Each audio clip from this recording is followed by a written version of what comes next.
Hello friends, and welcome back to a new DIY tutorial.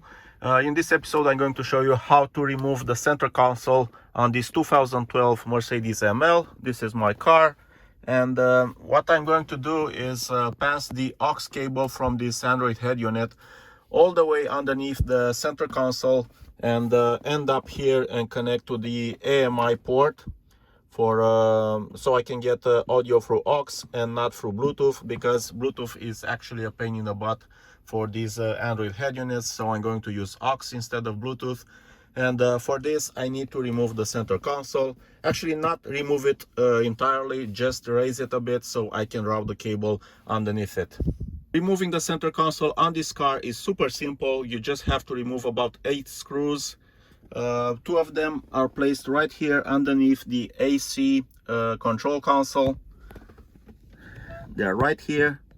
They are covered by this rubber cover. It's very easy to take out. You just pull by this part and take it out. I'm gonna place it aside, and then we got 6 more screws underneath this rubber cover. I'm going to use a pick tool because it's quite a challenge to take it out using my fingernails. So, but you can try it as well. Super easy using this pick tool. And now we have 6 more screws here, 2 larger ones and 4 smaller ones. I just checked the screws and they are actually T30, and I'm going to use an extender as well, a ratchet wrench, and this screwdriver, so it goes much easier. Of course, you don't really need an extender, but it's gonna make things much simpler.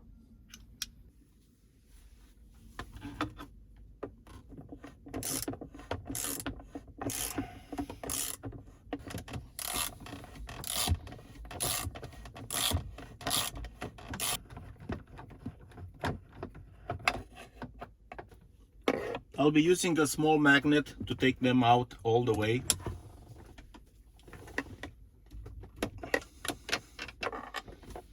So here's one.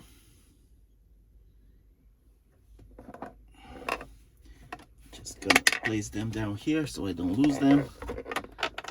And here's the second one. I'm now going to take out the 2 big ones.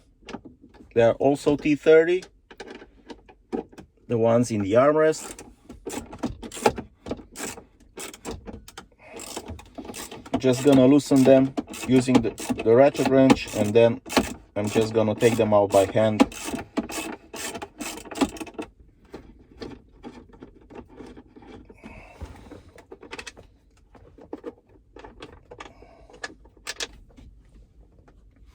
So we got 2 more T30s, and I think the other 4 screws are T20.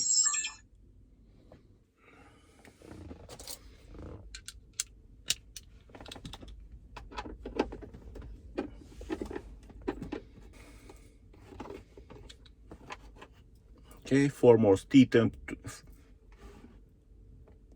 Okay, 4 more T20 screws. I took these out as well.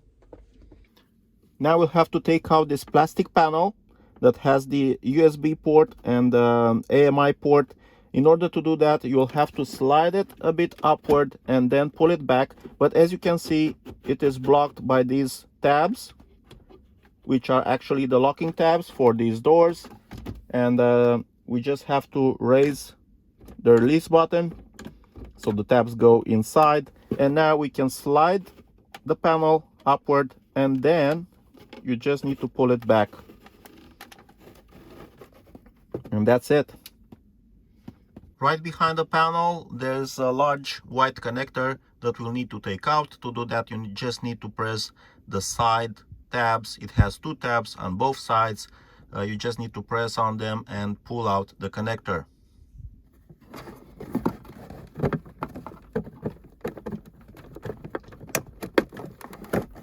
That's it. Super simple.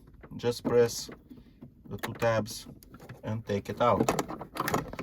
We can now remove the center console. In order to do that, you need to pull toward the back using your hand with a bit of force. In the same time, you'll have to pass this panel through this opening. Of course, you can also disconnect these connectors, and that way you don't have to pass the panel through the opening. I decided to just take out the connectors because I find that much easier. It's not very complicated. Now this connector for the USB port has a locking tab here. You just need to press on it and pull the connector out. And also it has the shorter cable, so it's better if you start with this one. Just press on it, the locking tab, and pull it out. And then we just need to remove the port for the AMI. To do this, you have two metal retaining clips on both sides. You need to press on them. You can do it one by one, or if you can press on both of them at the same time, and then you can push it outward. I'm not going to show that. I already pressed on them and took the connector out. And then you just need to pass it through these notches like this. And that's it. Pretty simple. We can take this away. We can now remove the center console by pulling it backward. Okay, I'm going to use both hands. Okay. And now it's out. Just raise it from the back. And there you have it. It's out. And that was it, guys. You can now take out the entire center console. It was really simple. Also, if you want to know how I installed this instrument cluster, this digital instrument cluster, and the Android head unit, you can find the links in the description of this video.